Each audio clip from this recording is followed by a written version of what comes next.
Hello students, स्वागत है एक बार फिर से आप सभी का आपके अपने YouTube channel English and mathematics classes में। वेल माय डियर स्टूडेंट्स, आज के इस वीडियो में आज आप लोग सॉल्व करना सीखेंगे एक्सरसाइज 77। आज के इस वीडियो में आज आप लोग एक्सरसाइज 77 को सॉल्व करना सीखेंगे। तो चलिए शुरू करते हैं आज का ये क्लास।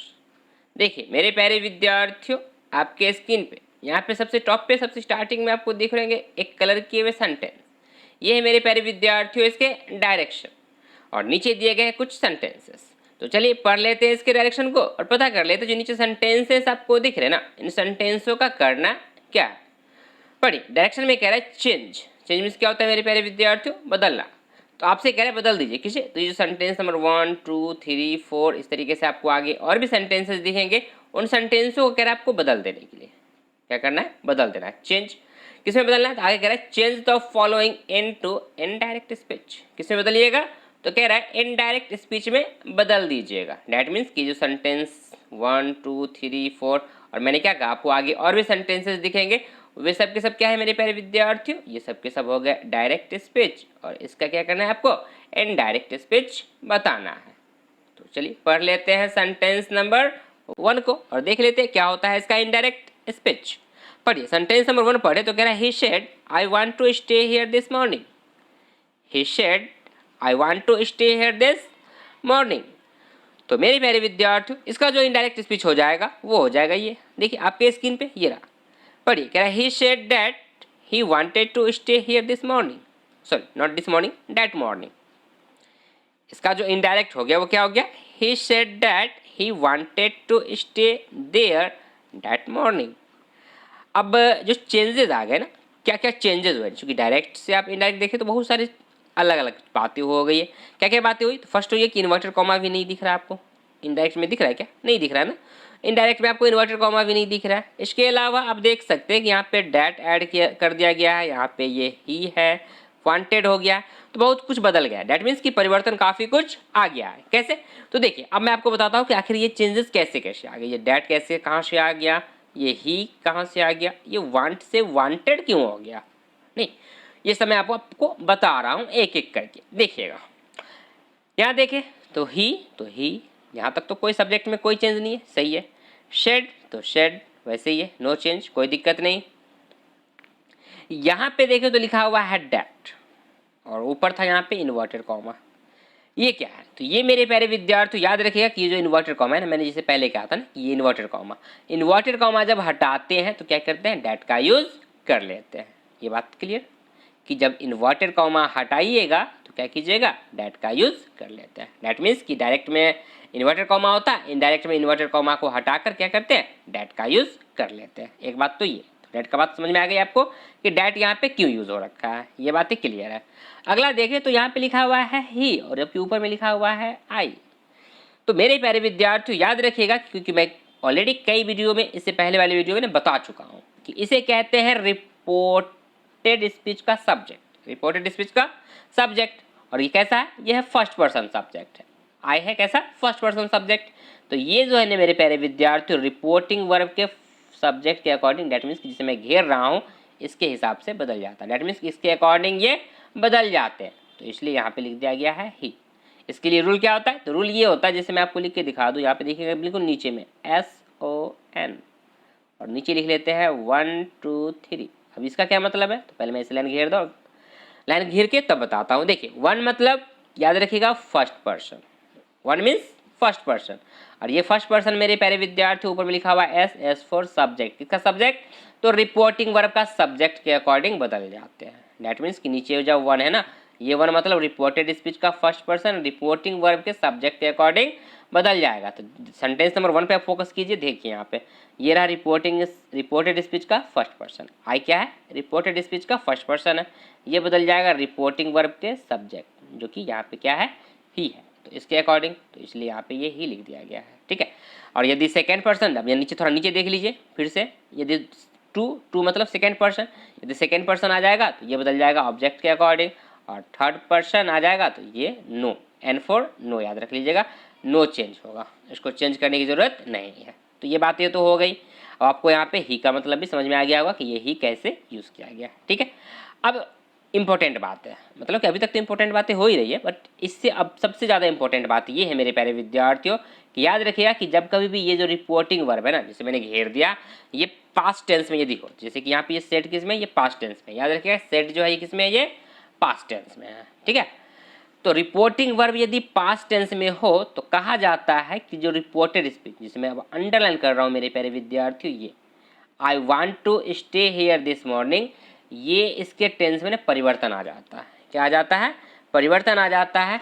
और परिवर्तन कैसे आता है? तो मैं कह दूँ आपको, मैं बता दूँ कि I want to stay here this morning, ये जो सेंटेंस है ना, ये है प्रेजेंट इंडेफिनिट का। किसका है ये है प्रेजेंट इंडेफिनिट टेंस का, जिसे मैं शॉर्ट में लिख रहा हूँ PIT, प्रेजेंट इंडेफिनिट टेंस का। किसका है? प्रेजेंट इंडेफिनिट टेंस का। क्यों? क्योंकि आप पता कर सकते हैं, यहाँ पे लिखा हुआ है वांट, वांट होता है वर्ब का फर्स्ट फॉर्म। तो ये हो गया प्रेजेंट इंडेफिनिट टेंस का। प्रेजेंट इंडेफिनिट मेरे प्यारे विद्यार्थियों बदल जाते हैं पास्ट इंडेफिनिट में। किसमें? पास्ट में, पास्ट इंडेफिनिट में। किसमें? पास्ट इंडेफिनिट में ही बदल जाते हैं। बस प्रेजेंट को हटाकर पास्ट लगा दीजिए, प्रेजेंट इंडेफिनिट उसको बदल दीजिएगा, पास्ट इंडेफिनिट में बदल लेते हैं। तो यहाँ पे वांट था, इसलिए यहाँ पे ये हो गया वांटेड, वांट से वांटेड, तो सही है। आई वांट ऊपर में था, नीचे हो गया ही वांटेड। टू स्टे सही है, यहाँ तक तो कोई दिक्कत नहीं। अब देखिए हेयर, हेयर जो होता है मेरे प्यारे विद्यार्थियों ये नज़दीक को बतलाता है। हेयर मीन्स क्या होता है? यहाँ। हेयर को यदि आप हिंदी करें तो हेयर का मतलब क्या होता है? यहाँ। तो इसको क्या करना है आपको ना, यहाँ मतलब नज़दीक की चीज़ को नज़दीक को बतला रहा है, तो इसको क्या करना है आपको? दूर में बदल देना है। तो नज़दीक हेयर, तो इसका अपोजिट देयर, वहाँ। हेयर मीन्स यहाँ, देयर मीन्स वहाँ, मतलब जो निकट सूचक वर्ड क्या है एक तरीके से, ये क्या निकट को बतला रहा है ना, इसको क्या करना है आपको? डिस्टेंस, मतलब कि दूर वाले में बदल देना है। तो हेयर का देयर। फिर है दिस मॉर्निंग, तो इसको बदल लिया डेट मॉर्निंग। दिस भी क्या करता है? क्या कहते हैं ना, दिस किसके लिए यूज़ किया जाता है? नज़दीक की चीज़ों के लिए। तो इसको कर देंगे दूर की चीज़ों के लिए। दूर के लिए क्या यूज़ किया जाता है? डेट। तो दिस का डेट, हेयर का देयर नहीं, ये हेयर था, इसका देयर लिख लिए, दिस मॉर्निंग को डेट मॉर्निंग में चेंज कर दिए। तो मैंने यहाँ पे क्या किया मेरे प्यारे विद्यार्थियों कि जो जो चेंजेस हुए थे ना, उन सबों को मैंने एक एक करके आपको बता दिया है। तो आई होप कि आपको ये बातें यहाँ पे समझ में आ गई होंगी। तो इसका जो इनडायरेक्ट हो गया वो मैं फिर से पढ़ के बता दूँ, क्या हो जाएगा? वो हो जाएगा he said that he wanted to stay there that morning. तो आई होप कि आपको ये बातें यहाँ पे समझ में आ गई होंगी। तो चलिए पढ़ लेते हैं सेंटेंस नंबर 2 को और देखते हैं इसका क्या होता है इनडायरेक्ट। पढ़िए सेंटेंस नंबर 2 पढ़ ले। तो कह रहा है he said, sorry not he said, लिखा हुआ है she said. She said this flowers are very beautiful. She said this flowers are very beautiful. तो इसका जो इनडायरेक्ट हो जाएगा मेरे प्यारे विद्यार्थी वो हो जाएगा she said that, she said that those flowers were very beautiful, those flowers were very beautiful. देखिए सी को तो सी लिख लिए, no change. Reporting verb said था तो सेड ही लिख लेंगे, क्योंकि अभी इसको बदलने की ज़रूरत नहीं है। कब बदला जाएगा मैं बताऊंगा आगे, जब बदलेगा तब। अभी नहीं बदला है तो अभी इसको रहने देते हैं। सेड को सेड, इन्वर्टेड कॉमा हटाएं तो डेट लगा लिए, ठीक है, यहाँ तक तो कोई दिक्कत नहीं। दिस नज़दीक की चीज़ों को बतलाता है, इसको बदल लेंगे दोज में। दिस फ्लावर ऊपर में था, नीचे में कर लेंगे दोज फ्लावर। दिस फ्लावर्स तो नीचे में, डैट मीन्स कि इनडायरेक्ट में लिख लेंगे उसको दोज फ्लावर्स।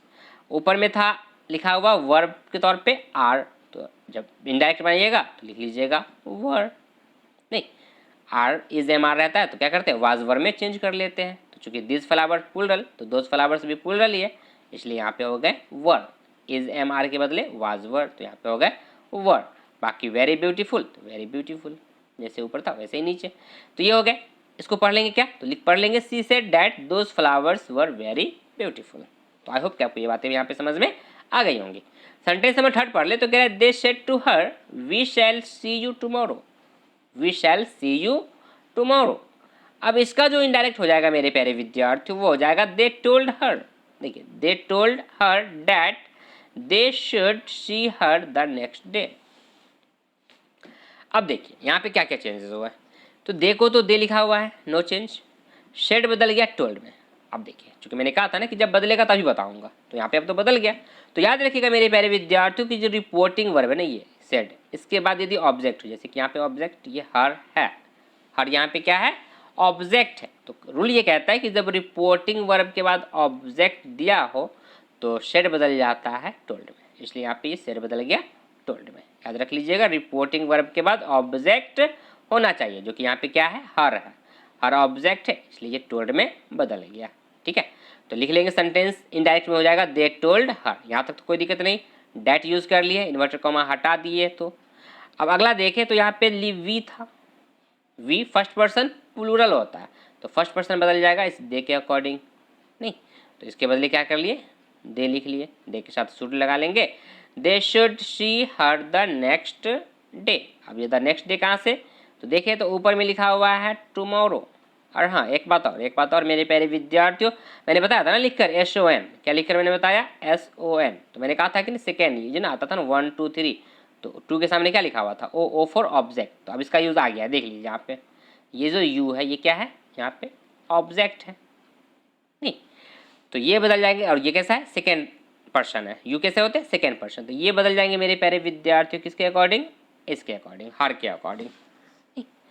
सेकेंड पर्सन जो है ना ये किसके अकॉर्डिंग बदल जाता है, तो रिपोर्टिंग वर्ब के ऑब्जेक्ट के अकॉर्डिंग। तो रिपोर्टिंग वर्ब का ऑब्जेक्ट यहाँ पे क्या है, हर है, तो इसलिए यहाँ पे ये हर यूज़ कर दिया गया है। ठीक है, तो सेंटेंस हो गया। हाँ, एक चीज़ और बता दूँ, टुमारो, तो टुमारो बदल जाएगा द नेक्स्ट डे में।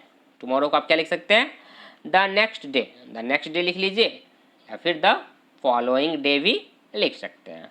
ठीक है, दोनों लिख सकते हैं, तो मैं यहाँ पे लिख दिया द नेक्स्ट डे।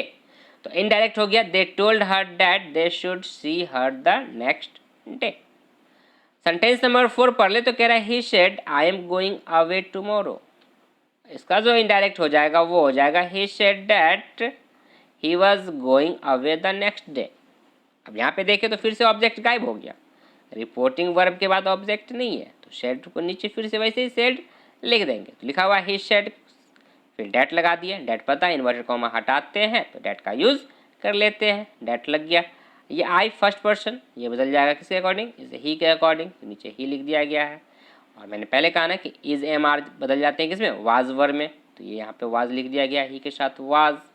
और उसके बाद गोइंग अवे, और ये टुमारो फिर से बदल गया किसमें, द नेक्स्ट डे में। तो इनडायरेक्ट में जो बन गया सेंटेंस वो हो गया he said that he was going away the next day. So I hope कि आपको ये सब बातें यहाँ पे समझ में आ गई होंगी। मैंने एक एक चीज़ को मैंने अच्छे से क्लियर से आपको समझा दिया। तो यदि बातें समझ में आ गई है तो वीडियो को लाइक कर दे, चैनल को सब्सक्राइब ज़रूर कर ले, ताकि इस तरीके का वीडियो मैं जब भी अपलोड करूँ उस वीडियो का नोटिफिकेशन आपको मिल सके और आप उस वीडियो को देख पाए। यदि अभी भी कोई डाउट्स रह जाए, यदि किसी तरह का कोई मन में क्वेश्चन हो मेरे प्यारे विद्यार्थियों, तो कमेंट बॉक्स ओपन है, कमेंट करके पूछ सकते हैं। So now let's move on the sentence number 5। अब आपके स्क्रीन पे सेंटेंस नंबर 5 से लेकर 8 तक 1 बाय 1 पढ़िए और बताइए इसके इनडायरेक्ट स्पीच। और एक बात और मेरे प्यारे विद्यार्थी कि वीडियो को ज़्यादा से ज़्यादा लोगों तक क्या करते, शेयर कर दे। वीडियो को ज़्यादा से ज़्यादा लोगों तक शेयर कर दे। यदि बातें समझ में आ रही है तो अपने दोस्तों के पास भी वीडियो को शेयर करें, ताकि वो भी इस वीडियो से पढ़ सके। सेंटेंस नंबर 5 पढ़ ले, तो कह रहा है she said to me I can't give you money today. She said to me I can't give you money today. तो इसका जो इनडायरेक्ट हो जाएगा मेरे प्यारे विद्यार्थी वो हो जाएगा she told me that she couldn't give me money that day. She told me that she couldn't give me money that day. ठीक है, यहाँ भी वही बात है, सी सेड बदल गया सी टोल्ड में, चूँकि ऑब्जेक्ट वहाँ ऊपर में मी दिया हुआ था तो बदल गया सी टोल्ड मी डैट। ये सी लिखा गया क्योंकि ऊपर में आई लिखा हुआ फर्स्ट पर्सन, ये बदल जाएगा किसके अकॉर्डिंग, इस सी के अकॉर्डिंग, तो इसलिए सी। कांट बदल जाएगा कुडंट में, कांट कुडंट गिव, और उसका लिखा हुआ है मी, तो ऊपर में देख सकते हैं यहाँ पे यू सेकेंड पर्सन, ये बदल जाएगा इस मी के अकॉर्डिंग, तो यहाँ पे इसलिए लिख दिया गया मी। फिर मनी को मनी, डैट टुडे को लिख लेंगे डैट डे। सेंटेंस नंबर 6 का जो पैसिव सॉरी नॉट पैसिव, इसका जो इनडायरेक्ट हो जाएगा मेरे प्यारे विद्यार्थियों वो हो जाएगा the boy told his mother that he would not go to school that day. तो इसमें वैसे ही चेंजेस है। अब मैं यहाँ से आपको सिर्फ सबका इनडायरेक्ट बता रहा हूँ, अब मैं आपको एक एक करके इस पर ज़्यादा टाइम वेस्ट अब नहीं कर रहा हूँ, बस मैं आपको क्या कर रहा हूँ, अब यहाँ से सिर्फ सबके इनडायरेक्ट स्पीच तेजी से मैं आपको बताता चलूँगा। ओके, चलिए, तो ये हो गए the boy told his mother that he would not go to school that day. और हाँ, यदि मैं बताने में यदि हो सके कहीं पे आपको कोई डाउट्स लगे कि ये सर यहाँ पे पूछना है, तो मैंने पहले कह दिया, कमेंट बॉक्स ओपन है, कमेंट करके पूछ लीजिएगा। सेंटेंस नंबर 7 का जो इनडायरेक्ट हो जाएगा मेरे प्यारे विद्यार्थियों, वो हो जाएगा he said that his mother would come in 2 days time. Sentence number 8 का जो इनडायरेक्ट हो जाएगा वो हो जाएगा I said that I had done it. क्या हो जाएगा? I said that I had done it the previous day. So now let's move on the sentence number 9। अब आपके स्क्रीन पे सेंटेंस नंबर 9 से लेकर 11 तक वन बाय वन पढ़िए और बताइए इसके इनडायरेक्ट स्पीच। देखिए 9 का जो हो जाएगा वो हो जाएगा she said that she had written. She said that she had written to him 2 days before. Sentence number 10 का जो इनडायरेक्ट हो जाएगा वो हो जाएगा the farmer said that he had bought the hen the previous day and he was going to sell it the next day. क्या हो जाएगा इसका? The farmer said that he had bought the hen previous day and he was going to sell it the next day. ठीक है ना? यहाँ पर देखिए द फार्मर सेड, तो द फार्मर सेड चूंकि ऑब्जेक्ट नहीं था तो द फार्मर सेड डैट लगा लिए, जो इन्वर्टेड कॉमा को हटा दिए। तो आगे देखें तो लिखा हुआ आई, ये बदल जाएगा इस फार्मर के अकॉर्डिंग। तो फार्मर के लिए क्या यूज़ कर लेंगे? ही, चूंकि फार्मर सिंगुलर है। ही हैड बाउड, चूंकि ऊपर में वर्ब का, दैट मीन्स कि ये सेंटेंस जो है ना मेरे प्यारे विद्यार्थियों, आई बाउड द हैन यस्टरडे, ये है पास्ट इंडेफिनिट का, सिंपल पास्ट कह लीजिए या फिर पास्ट इंडेफिनिट कह लीजिए। तो सिंपल पास्ट को बदल देते हैं पास्ट परफेक्ट में, तो यहाँ पे बदल दिया गया है हैड बाउड में। ठीक है, तो लिख दिया गया he had bought the hen the previous day and he was going to sell it the next day. यहाँ पे देखो तो लिखा हुआ एंड के बाद आई एम गोइंग, तो बदल लेंगे ही वॉज गोइंग में, नहीं ही वॉज गोइंग में, और ये आई बदलेगा इस सब्जेक्ट के अकॉर्डिंग द फार्मर के हिसाब से, तो फार्मर के हिसाब से हो जाएगा ही। ठीक है, सेंटेंस नंबर 11 पढ़ ले तो कह रहा she said to me I couldn't meet you last night because I was so busy. She said to me I couldn't meet you last night because I was so busy। हो सकती है बिल्कुल busy रही होगी इसलिए नहीं मिल पाई। तो इसका जो इनडायरेक्ट हो जाएगा मेरे प्यारे विद्यार्थियों वो हो जाएगा she told me that she couldn't meet me the previous day because she had been so busy। क्या क्या बदला तो देख लीजिए, she said to me, तो she told me, चूंकि said है तो told बदल लेंगे। she told me that, आई बदल जाएगा इस सी के अकॉर्डिंग, तो यहाँ पे हो गया सी। कुडंट को कुडंट ही रखेंगे, ये चेंज नहीं होता है जनरली। मीट को मीट ही ठीक है। यू यहाँ पे सेकेंड पर्सन, तो ये जो है सेकेंड पर्सन यू, ये बदल जाएगा इस मी के अकॉर्डिंग, तो नीचे लिख दिया गया है मी। लास्ट नाइट को बदल लेंगे द प्रीवियस नाइट में, लास्ट नाइट को द प्रीवियस नाइट में। बिकॉज को बिकॉज रहने देंगे। आई है फर्स्ट पर्सन, ये बदल जाएगा इस सी के अकॉर्डिंग, तो सी को सी लिख लिया। वाज है तो क्या बदलेंगे मेरे प्यारे विद्यार्थियों, इसको बदल लेंगे हैड बीन में। वाज बदल जाता है इनडायरेक्ट में, किसमें? इनडायरेक्ट जब कीजिएगा ना, तो यदि डायरेक्ट में वाज हो या वर हो तो इनडायरेक्ट में लिख लीजिएगा हैड बीन। क्या लिख लीजिएगा? Had been. उसका सो बिजी, तो सो बिजी लिखा हुआ। तो इसका जो इनडायरेक्ट हो गया she told me that she couldn't meet me the previous night because she had been so busy. I hope कि मेरे प्यारे विद्यार्थियों यहाँ पे बातें आपको समझ में आ गई होंगी। यदि बातें समझ में आ गई है तो वीडियो को लाइक कर दे, चैनल को सब्सक्राइब ज़रूर कर ले, ताकि इस तरीके का वीडियो मैं जब भी अपलोड करूँ उस वीडियो का नोटिफिकेशन आपको मिल सके और आप उस वीडियो को देख पाएँ। सो आज के वीडियो में बस इतना ही। That's all for today. Thank you.